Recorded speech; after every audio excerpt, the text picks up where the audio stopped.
YouTubers, Mike Martin's here, Mike Martin's channel, bringing you a very, very important review from the Financial Review here from Sydney and Melbourne. And it says here that Sydney and Melbourne property now a stability problem. Yeah, of course it's a stability problem.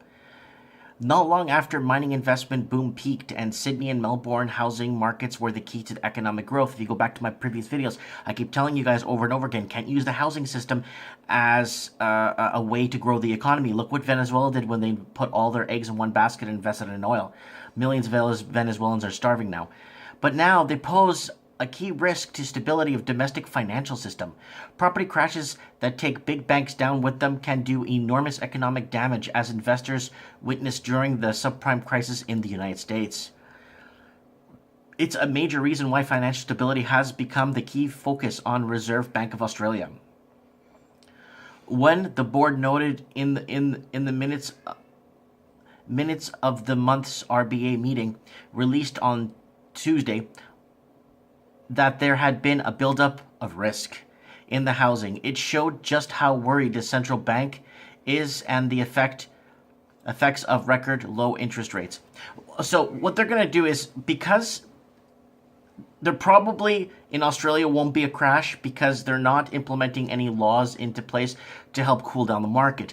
Now what's going to happen is Australia is just going to bring in a lot of wealthy investors to live in Australia.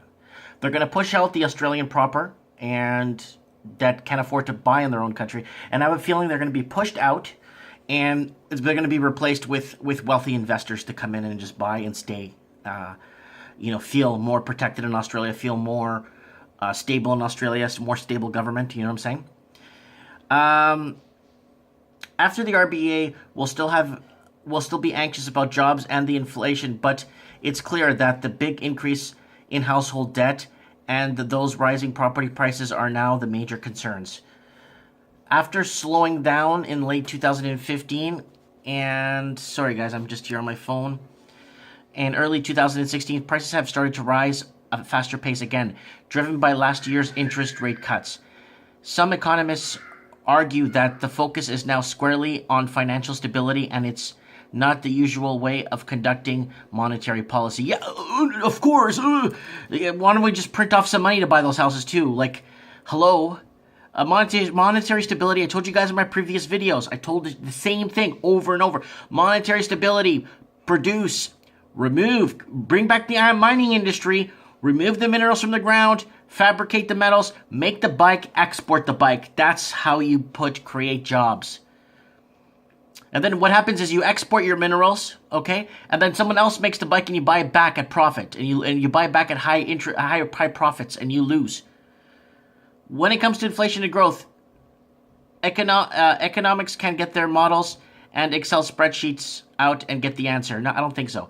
But when it comes to financial stability, the theory is that there is more art than science. That's a good one. That is true.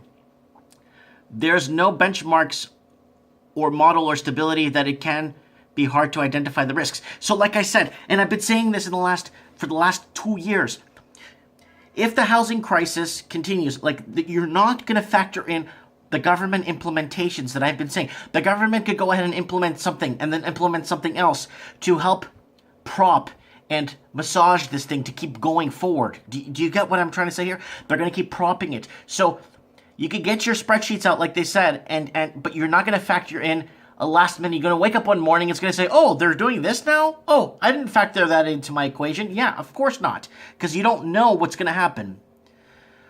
That was their controversial monetary policy function. But since the financial crisis, stability has definitely been on the agenda. Indeed, a few years ago, the Assistant Governor Malcolm Edai said the central banks had been concerned about the financial stability since they were invented.